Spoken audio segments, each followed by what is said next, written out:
আসসালামু আলাইকুম সুপ্রিয় দর্শকবৃন্দ, আমাদের প্রত্যেকের মনে একটাই প্রশ্ন, 2026 সালের কুরবানির ঈদ কবে? এ নিয়ে প্রত্যেকের মধ্যেই কৌতূহল শুরু হয়েছে।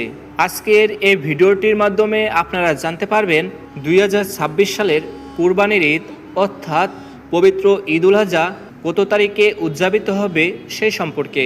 তো অবশ্যই ভিডিওটি না টেনে মনোযোগ সহকারে শেষ পর্যন্ত দেখতে থাকুন আর কমেন্ট করুন ঈদ মোবারক।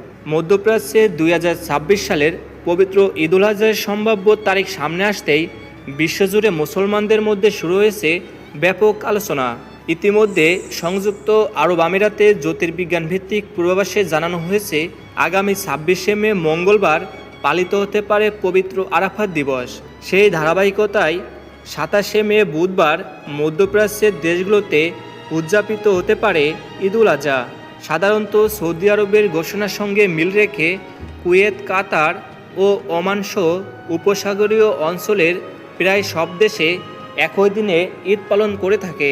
ফলে ধারণা করা হচ্ছে পুরো মধ্যপ্রাচ্য জুড়েই 27শে মে কুরবানির ঈদ উদযাপিত হবে। অন্যদিকে বাংলাদেশে ঈদের তারিখ নির্ধারিত হয় চাঁদ দেখার উপর ভিত্তি করে।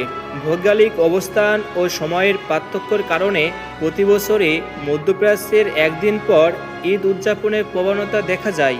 সেই হিসেবে যদি সৌদি আরবে 27শে মে ঈদ পালিত হয়, তাহলে বাংলাদেশে পবিত্র ঈদ উল আজহা উদযাপিত হতে পারে 28শে মে বৃহস্পতিবার।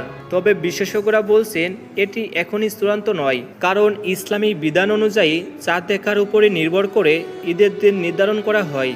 তাই জাতীয় চাঁদ দেখা কমিটির আনুষ্ঠানিক ঘোষণা না আসা পর্যন্ত এই তারিখ পরিবর্তিত হওয়ার সম্ভাবনা থেকেই যায়। তো বন্ধুরা, এই ছিল আমাদের আজকের ভিডিও। এমনই সব গুরুত্বপূর্ণ ভিডিওর আপডেট সবার প্রথমে পেতে হলে অবশ্যই চ্যানেলটিকে সাবস্ক্রাইব করে পাশে থাকা বেল আইকনটিতে অল করে রাখবেন। সকলেই ভালো থাকবেন, সুস্থ থাকবেন।